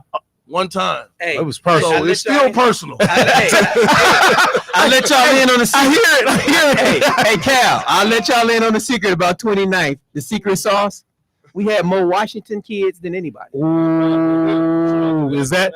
That's going. It goes somewhere. Go ahead. The thing is, though, is like brotherhood. Like you said, in school, you knew who you was playing with. In the summer on Warner, you could play with whoever you wanted to. You could play with your guys. What was the process before Shake? You answer who your era. I mean, your that person. What? So how did you go about it? It was just you picked, or it was a draft. What? They picked you. It's kind of like they picked you. You had to be go to the park. I say Will D. Banks and Mark Wade came and got me, myself, and Stacey. We was playing in Levon Way Boys Club. Okay, shout out to them. Up there, holla at the LBG, my guys up there. Cy, who else? Jose. Yeah. Shout out to Jose. Ice Greer. Jose played with y'all too? No, he a little younger. Okay, because he come from the LBC. Danny play Zulu. That's right. So the thing is, when DB and Mark came up there and Will, they was like, we trying to, recruit players to play for us. And it was me, Stacy, and I think they were saying they only had one spot. And they was like, whoever can beat D Banks, get that spot. Okay. D Banks was 1,000-0. I was like, okay. So I played him. I ended up beating D Banks. I said, Stacy got to come with me because we left Lincoln. Y'all left y'all area. Yeah, we left Lincoln Park. We played in Lincoln. I lived all the way down in Highland Park Projects. And you came. And I went with 2-9. And that's how it came where we got with 2-9. But they traveled and basically they scouted players that they wanted. We going to get. Yeah. So who was that player, Shake? Who was that or who? The player for me, man, it was Hold on, man. Wait. Okay, go ahead. I'm tripping off y'all. Y'all know that. I thought y'all didn't fear no man, but go ahead. No, we don't. But it's the same token. The player for me was Greer. Because Greer we'd go down to King Center. And you get at the King Center, I say about 6 o'clock, and the list is already filled. The hoop. Yeah, the hoop. Yeah. Right. So after we would play 101 to 3. And Greer used to just, torment people down there, like beat them up and body you and hard foul you. We didn't call fouls. So it was a time where Greer, had me to the point where I was ready to fight Greer. And I'm not even like that. Right. You ain't rattled on the court. But it was because he played so rough. That summer, I played my first year with 2-9. I was getting closer to beating him. By the end of the summer, I ended up beating him. Then I went off, came back home. I'm beating Greer every time we play. So this is easy. He following me hard, and I'm just taking it. I'm dunking on him. I'm doing all type of stuff to him, and he like, man, I got to give it to you, man. You got good. So that was my. That's your moment. It's because it's funny you said Derek Rogers said shout out to he fucked Fred Jones on here. All right, Fred. Yes. He put Fred Jones. Fred Jones, my nickname for you. Highlight. Why you say that, Will? Because he got highlight. Fred Jones gonna do something to make you go, damn. I watched Fred Jones get Danny Manning 33. Man, I call him highlight, man, because he gonna do something that's like spectacular. I'm gonna throw another name, DG. Oh yeah, that's little bro. Oh yeah, bro. Oh yeah. Cal, you shake it. That's big bro. That's mentor. He passed all that good point guard skills down to me. And even what I loved about BG, like you said, was a brotherhood. When he went to Iowa, sometimes you go to Iowa, he doing his thing. You can forget about. He didn't forget about me. Always called me, checked up on me, made sure I was doing the right thing. Forget the basketball. He was making sure I was doing the right thing. So with that, how important is as we not going closing, but we talking about warning y'all men now. A lot of people chiming in here like, man, you with some good brothers. Well, Kyle, Shake, I think you said basketball, where it take you. Dante, I know what you're doing. Me and Ron, we done worked in schools and classes. And Will, you said it's way bigger than that. You talking about coaches coming, but when you see what became, what did warning give you? If y'all can, each one of you can. Yours will be different, but what did warning give you that you carried into manhood with you? The 3 Ds: discipline, desire, dedication. You know, you got to have that in life, just everyday life. So even the preparation, Cal, you going away, you going down there. This is a high expectation. You going to Kansas, right? It's a guard already there. Was Jacques Vaughn? Adonis Jordan. Adonis Jordan, right? Yeah. And you going. Milwaukee is not known at this point yet. It's this, right? You taking this with you. You took those things as warning. What did warning give you also? What else did warning give you when you went on that court? Toughness. Milwaukee respecting that other player, but not backing down. You know, respect everyone, but fear no one. Compete at a high level because you just came from it. Yeah. So I just got through so and so. RJ, we gonna go down the line, and I know yours would be different on what you gave, but what you also saw. What did you being who you are, King? Your dad, with your dad. The legacy, we want to shout your dad out for the legacy and keep you and your brothers for keeping the legacy, man. Right? Definitely. What did it give you, man? Man, you know what it gives you? It just gives you a sense of community, you know, and giving back. And that's why I'm so proud of Dante for keeping it going. Let's give Dante a hand because you know, warning is what we're talking about, and it's still existing because of Tay. He's the director now. You know, but man, just being able to, you know, be our age now, just 50 years later, you said. That's love. And we still talk basketball. You know, that's what I love about it. And like, it was competitive. And if you wasn't good, you didn't play. Right. You know, that's when you would get to moving around teams and all that. We never had to do that. You know, T-Shay talked about how they recruited for 2-9, but the history of Warning, really, you played for the team that was in your neighborhood. You know. My dad and Hubert C, Hubert stayed on, I think, 20th and Chambers. Columbia's on 14th. So, and my dad was with them with the Panthers. And so that's how I didn't actually live by Columbia, but they were there every summer. But every other team, if you lived on Atkinson, you played for Atkinson. You lived on 24th and Hampton, you played for 24th. You lived by Sherman, you played for, so that's really how it went. 29 kind of cheated a little bit. It's still there. Coach Wade just texted me, said we're doing a great job, but I got love for them. But yeah, sense of community. It's a sense of community.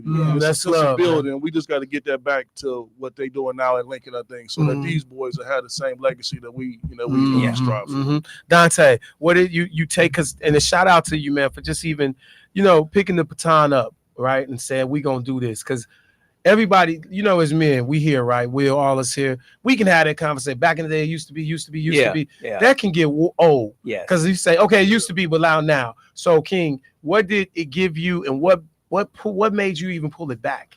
So first of all, I'll be remiss if I say it was just me. It was really just I had to give it up to Victor Barnett. Shout out to the Vic, running Rebels, because when Will came to us and was like, you know, you guys want to do this, and after he got it off, his Alderman Stamper just kept it going. Shout out to Russ. Every year, like, Tay, y'all doing warning again, and what y'all need? So that's love, man. That's love. So I give it up to the people that came before me. You know what I mean? And even when I wasn't playing and just go to the games, you know, it's always a brotherhood. Like right now, to this day, I can go to my brother-in-law's house and go in the basement. I might see Kyle Ray for coming to watch the game. It's a brotherhood, regardless of where. Shongo was like my godfather. You know, me and Ron was like still best friends, like my brother. So he gave me the autobiography of Malcolm X. So see what I mean. So now it's even even more. We'll say this past basketball. Absolutely. So right now, you know, we're just trying to bring some mentorship in it.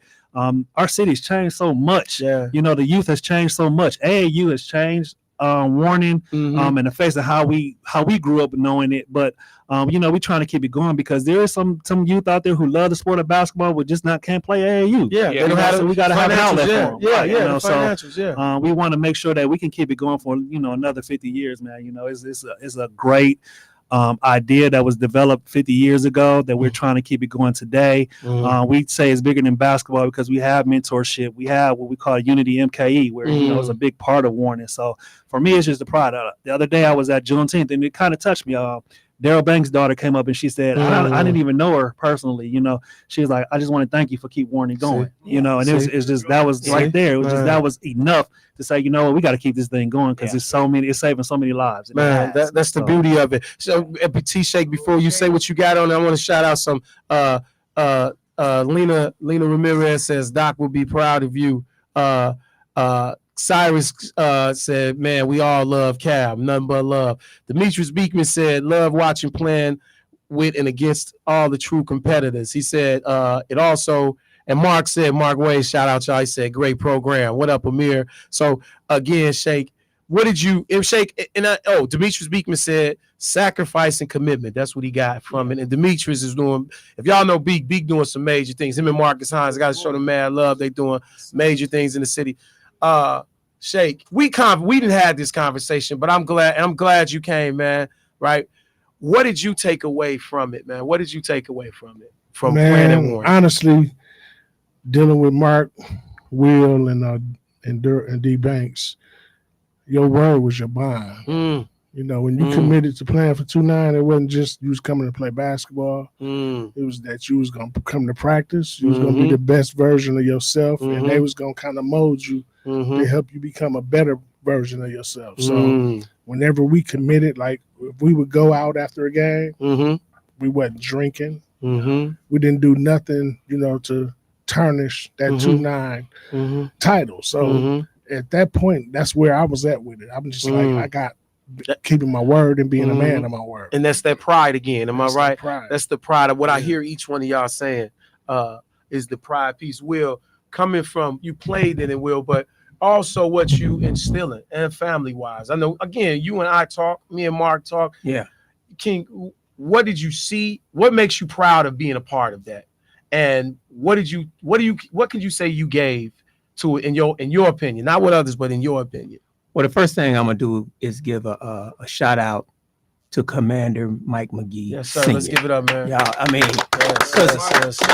honestly, Mike McGee, y'all just don't know this man. He was I know you know, but I mean, Mike was a guy who, you know, you did not want to let Mike McGee down. You hear me? You don't want to disappoint the commander, because you know the commander gonna have your back regardless to what. So you didn't want to let him down. So what I took a lot of pride in from playing Warning and having our program over at 29th Street is the lifelong friendships that came out of it. You know, not just 29th Street. I mean, I'm friends with a lot of guys in the city from Warning. You know, and we see each other out and we laugh and joke and hug and buy each other a drink or whatever. Just the whole camaraderie that came along with competing against each other at a high level. Warning just was, it was one of those things where you had to represent. You had to represent. You didn't. It wasn't to know. You know, if you came to 29th Street, we was gonna know right away that you ain't 29th Street material. You got a certain cloth. A certain cloth. I can name 2 or 3 dudes who had to leave because we doing it on a whole different level. But just the genuine love that we gave to those young men and that they gave to us in turn, man, I've been living off that love. And then once again, Commander McGee, you know, the amount of love that he gave me, the opportunity that he trusted me with, you know, I can't say enough. But Warning is Milwaukee. And I just say from a financial standpoint, when I got down on the council, they was talking about not having Warning. I was like, whoa. So I called the mayor. I said, man, I need to come talk to you right now. I don't care what y'all do with CDBG. But I know this reprogramming dollars is going to be at least 50 G's a year going to Warning. Now, do you got a problem with that? And the mayor was like, you know what? You think that's important? You think that's this? We ain't got to talk about this no more. Every year we had our allotment for Warning. Come on, man. Give it up, man. Yeah, every year. And then, like they say, when I left, Stamper stepped right in and kept it going. But Warning is important to this city. Why? Will, with that being said, I gotta ask you that. I know it, but it's people that's listening. It could be people listening that's going, well, it's just basketball, right? No, just hear me out. Yeah. We know it's bigger than sports. Sports helps a city. Sports helps a community, but sports really helps a high school and a neighborhood. Yes. Because you're rooting for your guy. Yes. Right? You take it now, right? So before you answer, listen, it's a direct correlation with baseball and black kids. Baseball is a game you play with fathers. Yeah. When that happened in our community, black kids weren't playing baseball. No. Baseball is connected to the black store in your neighborhood. Yes. The corner store is not black anymore. according to it's not black anymore. Yes. So there's nobody to sponsor that, right? Right. So when people say, oh, it's just a bunch of kids, right? Without a warning of the years you guys was playing, with all you saw, I see the head shaking. Without a warning, what does the city look like? Those years that y'all, I see you almost got I see an emotion came over a few of y'all. Man. Cal, if you can, real quick, Cal, I got to ask you before you say, because I saw your face back there, Cal. Without a warning, all these cats who played, even with the guns and what transpired later, you don't have a warning. What are you? What's the life like and what the city look like? Maybe a dope dealer stealing cars, or what they doing right now. What they doing right now. What they doing right now. Yeah. I mean, Warning saved not just me, a lot of lives. Yes. A lot of lives. Warning gave people hopes and dreams to live off their dreams and to go to college. Even if it was a junior college, they got out of Milwaukee. Got a scholarship. Was that important? That was so important. For both of y'all, you answered and Will, was that important though? Like you just said. Oh yeah. Like I got out of Milwaukee, right? Yeah. This is so for those that don't know, we in the 90s now. We moving into this is the height of it. Black men, it's murder right now, but this is the height in DC because they had started the night basketball. Remember, because it was so wild. DC, Chicago, Milwaukee. The influx of Chicago was in Milwaukee, plus what already is here, right? Getting that, how important was it at that time? Like, man, this is my way out. This definitely was my way out. Like Shake, he grew up, he coming out the 80s where the crack was really high. And he coming from the west side. Yeah. Folks don't really understand the west side. The west side. Where are you coming from, Shake? Because if you can, Shake, I'm sorry, I didn't mean to cut you off, King. Shake, you said, because we talked, you said, here I am, a black boy. You all the way overseas somewhere. Am I right? Yes, sir. I was overseas, Australia with Twan Boyd, 2'9". Myself with Fred Jones in Hawaii. That was my freshman year of school. Then I, bounced back down with junior college down to Lebanon, Kansas. But I was able to play in Mexico, over in China, and my mother didn't never have. Whatever them plane tickets was costing to get me there. So everywhere I went off of basketball and that preparation that 2'9" put in me. We got a call. Hold on. Okay. Caller, you on the porch with you? We on the court. Let's say we on the court with Warning today. We on the court. I gave the show the Warning today. Who we talking to? Ryan Garner. BG, what's up, King? Listen, they speaking your name highly, man. We loving you. Gave a chance. You called in. Talk to us, King. Your Warning days, man. What does Warning mean to you? And what's your life? What did you take away? I want to know who you were scared of. Oh, wait. Oh, should I ask him that first? Okay, BG. So, BG, let's go there first. You should see the faces in here. BG, who was that person? Who was that person that you couldn't wait to play or gave you some problem? Nobody. BG, nobody. Everybody was scared of me. Nobody. No, hey, want me to tell you? Only time I was scared of playing Warning was going up to that natatorium and they used to come out the bushes on it. Because we knew we had to get out. They come out the bushes. You know what I'm saying? And we'll come to the playground with nobody be there.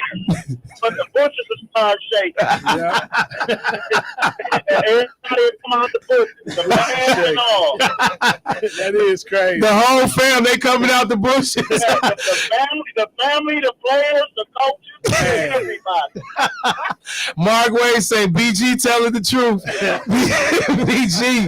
BG, question. Where you wait, BG? I got it because Shake was saying y'all been building. Listen, King, I hear your day. We done chopped it up before. BG, question for you. What did Warning mean to you, King? It meant everything to me. And it meant so much to me that it's history that got first because I came back to play with Women. BG, take us off speaker because you're breaking up back and forth. See if you're on speaker, try to. Okay, thank you. 1 second, buddy. How the weather in AZ, B? Yeah, I'm one of the only players that got suspended from NCAA. My first 5 games of the season because I played Warner. He didn't want me to come back and play. Wait a minute. Yeah. You came home. You were at Iowa, right? And you came home to play the Warning. Yeah. It's that Series B? Right, but I was playing with some of the top players in the country. Yes. The best that I was playing in. He breaking up. Can you hear us, BG? One of the better summer league than the summer league I was playing in with the pros at Iowa. Mm-hmm. And you down there, right? Who was that? Who was down there with you? In Iowa? Yeah. Roy Marble, Ed Horton, Illinois, yeah, BJ. Armstrong, yeah. Dr. Tom. So that's that Doc. So you with the Dr. Tom Davis team, right? Yeah. Yes, sir. I was his first recruit. Was my man from Argo, Ray Thompson, Argo boy, yeah, Chicago, Argo. Yeah, he played. That's my best friend outside of Trevor Powell.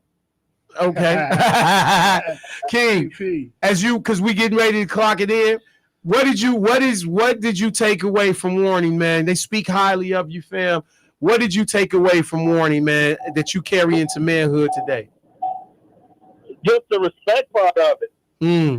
Project Respect meant something to me. And it meant something because the league was started, wasn't on the basketball premise. It was about you were labeled by your shirt.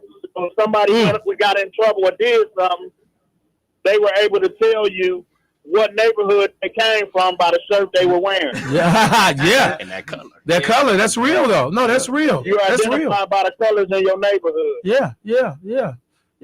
And to keep people in line. No, it's very similar to in the city, in the West Side. Everybody knew where everybody was from. And that's a pride piece, man. That's another piece of pride. That's another. They wouldn't take them shirts off.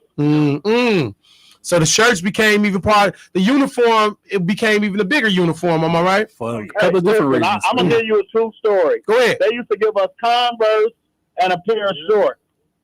I wore them same Converse and pair of shorts to the BC camp. When I got there, that the people was like, "Where your certificate at to get in?"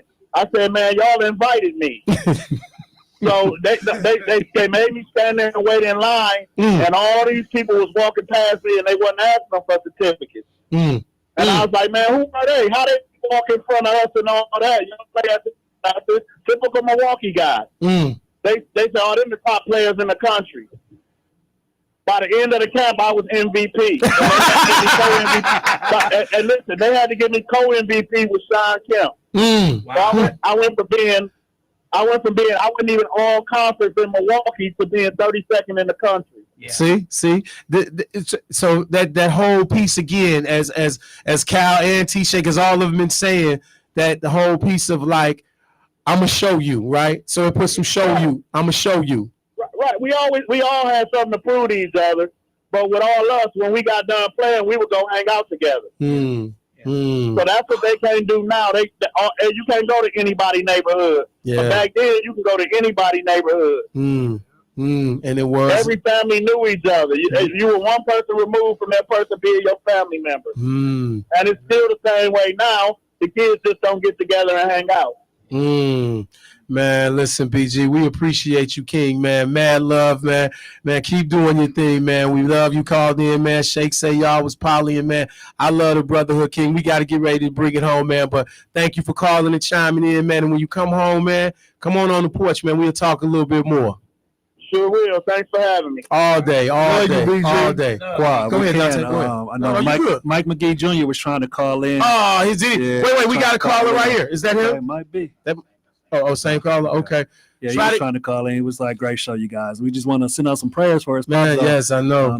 Mike McGee Sr. is, yes, ill right now. So. Yes, Billy Ross. Yes, we keep it in, man. Listen, family, because we getting ready to get out of here, man. Look, so Will, again, man, as BG called in, all of y'all, Will, you watching this, right? And you seeing this, right? Mark was telling me, and Mark was saying, like, we was taking pictures and he just was naming. Yeah, man, I knew DB. He knew them. Oh, What is it like, man? You seeing these brothers, and just over the years, man, you seeing cats doing. Man, 29th Street became family. I mean, this is how serious it was. I mean, we're talking about legacy and what Warning meant. We met these young men, and they met us through Warning. But I would be at Cal game while he was coaching over at Custer. I'll be at Freddie Riley game while he coaching. Shout out to Freddie Riley. Yes, coaching sir. over at Washington. I'll be at Demetrius Beekman game. A lot of the guys who coach high school, Marcus Hines, B. Joe, a lot of the guys who came from all of that. But I would go to Cal game and people be like, "Who you know on the team?" I don't know nobody on the team. I'm here to support Cal. I'll go to Freddie Riley games and I'll locate his mom and daddy and I'll sit with them and hang out with them. I don't know these kids, but I know Freddie, my guy. So it's that kind of support, forever. Forever. Man, that's all love, man. Listen, family, as we get ready to go, man. I'm on commercial. So as we get ready to go, man, I gotta close out with this, man. Give me one word. We're gonna go around the room. Give me one word of warning to you. Or what's one word you want to leave the people with? We'll start with you, Cal, and work our way around. Love. Dante? Respect. Ron? The main word, warning. We must respect each other. T-Shay? Oh, Dante, I'm sorry. Go ahead. T-Shay? Man, I'm stuck on this one because I could use more than one word, but whatever you say. I'm gonna say resilience. Oh, I say respect. Will? Family. Kings and queens, listen, man, as we get out here, thank you for being dope. So my word is this, man. They say whatever you run from, you're going to run back into. Hearing these brothers talk today about their neighborhood and their community, it's not that far-fetched. Yes, we don't all live by each other, but we close to each other. So just let me tell you this. Instead of changing your address, work on your address, because address is a place, address is in your heart. You change your heart, don't matter about nothing else. Peace, power, prosperity, man. We out here. Love y'all. Take us home.